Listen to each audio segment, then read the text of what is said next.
ఓపికతో ఫలించాలి. ఇప్పుడు రక్షణ కొరకు ఓపికతో చూడాలి. ఇప్పుడు రక్షణ పొందిన వాళ్ళందరూ ఏం చేయాలి? ఫలించాలి. రక్షణ పొందితే అయిపోలా. ఇప్పుడు యోహాను గారు అరణ్యంలో కేక వేస్తూ ఆయన అంటాడు, సర్ప సంతానమా రాబో ఉగ్రత బుద్ధి చెప్పిన వాడెవడు? మారు మనసుకు తగిన ఫలాలు ఫలించండి. ఫలాలు ఫలించాలి అంటే నువ్వు రక్షించబడ్డావు, నువ్వు మారు మనసు పొందావు, నువ్వు ప్రత్యేకించబడ్డావు, మంచిదే. కానీ రక్షించబడిన ప్రతి ఒక్కరు ఏం చేయాలి? మారు మనసుకు తగిన ఫలాలు ఫలించాలి. అవి వినాలి. ఏ ఫలాలంట? మారు మనసుకు తగిన ఫలాలు ఫలించండి అన్నాడు ఒకటి.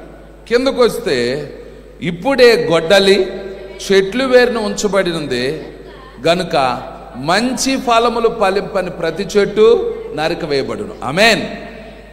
ఇప్పుడు మనం ఓపికతో కనిపెట్టుకోవడంలో రక్షణ కొరకు ఓపికతో కనిపెట్టుకోవాలి.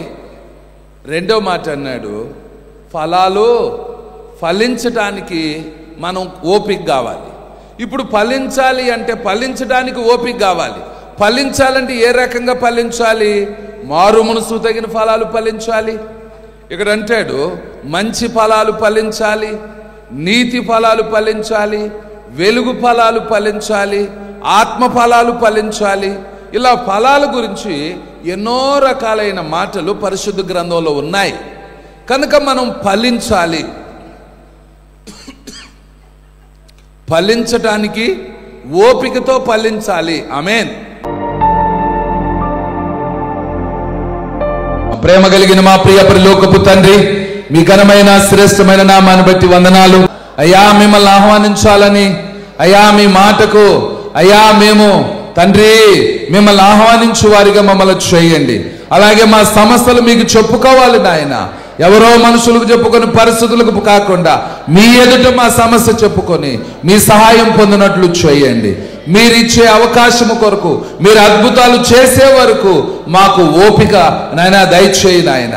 మీరు చేసే వరకు మాకు ఆ ఓర్పు కావాలి, ఆ ఓపిక కావాలి. రక్షణకు వచ్చైన ఓర్పు కావాలి అయ్యా. మేము ఫలాలు ఫలించడానికి ఓపిక కావాలి. రక్షణ ఫలాలు, నీతి ఫలాలు, వెలుగు ఫలాలు ఫలించే ఫలభరితమైన వాటి కొరకు మమ్మల్ని సిద్ధపరచు నాయన. కనబడని వాటి కొరకు ఫలించడానికి ఓపిక కావాలి అయ్యా. ప్రవక్తల శ్రమల అనుభవాల్లో మేము దృష్టించాలి. ఆ ఓపిక మాకు దయచేయి అయ్యా. కృప దయచేయి. రాకడ వరకు మమ్మల్ని ఓపిక దయచేయి. మీ చిత్తము కొరకు మమ్మల్ని సిద్ధపరచండి. ఈరోజు నాతో మాట్లాడావు ప్రభువా అని ఎవరైతే ప్రభువా హృదయపూర్వకంగా అలాంటి ఓర్పు కొరకు ప్రార్థిస్తున్నారో సహాయము చేయండి, దీవించండి, మేలు చేసి మహిమ పొందమని సమస్త ఘనత మహిమ మీకే ఆరోపిస్తూ యేసు నామమున అడుగుచున్నాము తండ్రి. ఆమేన్.